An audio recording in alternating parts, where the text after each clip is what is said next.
galerinha do 8º ano, estamos aqui para mais um vídeo, tá certo? Hoje a gente vai tratar do movimento com velocidade variável e nós vamos resolver algumas questõezinhas também, tá certo? Espero que vocês estejam bem. O movimento com velocidade variável, ou também chamado de movimento uniformemente variado, é um movimento que acontece com a velocidade não mais constante como no movimento uniforme. Tá certo? Ao longo do percurso, essa velocidade pode variar. Pode aumentar o seu valor de velocidade, e aí nós dizemos que o movimento é movimento acelerado. Ou ele pode desacelerar, pode reduzir o seu valor de velocidade. Quais as características desses dois movimentos? Primeiro, o objeto, durante a aceleração, ele vai aumentando a sua distância percorrida. Então, ele pode sair de uma velocidade zero e começa a acelerar. Então, ele vai percorrendo distâncias cada vez maiores em um mesmo intervalo de tempo. Ora, se ele está se deslocando a distâncias cada vez maiores, isso indica que o módulo do valor da sua velocidade vai aumentando. Tá certo? Então, como determinar a rapidez com que essa velocidade aumenta? Essa rapidez com que a velocidade aumenta é chamado de aceleração. Então, o fator aceleração é que é o responsável pela mudança de velocidade de um objeto. E ele é expresso em função da razão entre a variação da velocidade e o intervalo de tempo, ou seja, o quanto essa velocidade aumenta ou o quanto essa velocidade diminui.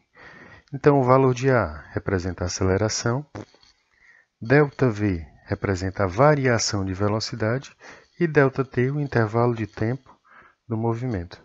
Tá certo? Lembrando que nós vamos utilizar novamente aquele triângulozinho que nós utilizamos para o movimento uniforme, para que a gente não precise ficar decorando equações. Tá certo? ΔV aqui em cima, aceleração e ΔT, que é o tempo de movimento. Tá bom? Então, esse movimento é um movimento que acontece com a velocidade variando à medida que o tempo passa. Então, a cada instante eu vou ter sempre valores de velocidade diferentes. Tá bom?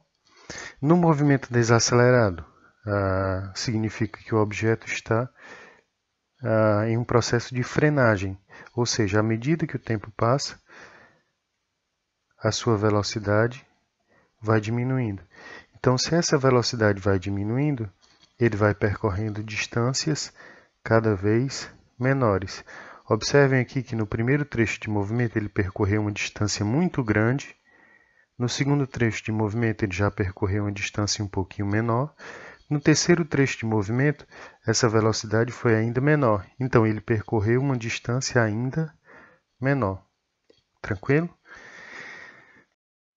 Então, a gente pode utilizar as mesmas relações que nós utilizamos no movimento uniforme, só que agora trabalhando com variação de velocidade, aceleração e tempo de movimento. Tranquilo? Então, se eu quero determinar o valor da aceleração do objeto, essa aceleração vai ser a razão entre a variação da velocidade e o intervalo de tempo de movimento. Então, a aceleração vai ser ΔV sobre ΔT.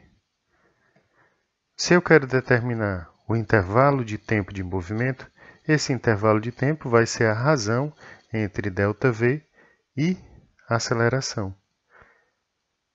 E se eu quero determinar a variação da velocidade, que é a diferença entre a velocidade final e a velocidade inicial, eu vou ter o produto da aceleração pelo tempo de movimento. Tranquilo? Pronto, nossa primeira questão diz o seguinte: durante o treinamento para a prova de ciclismo dos Jogos Olímpicos de Tóquio, um atleta, durante a largada, larga partindo do repouso com uma aceleração de 3,5 metros por segundo ao quadrado. Qual a velocidade do atleta após um tempo de 8 segundos de movimento? Certo? Bom, Quais são as informações que eu tenho?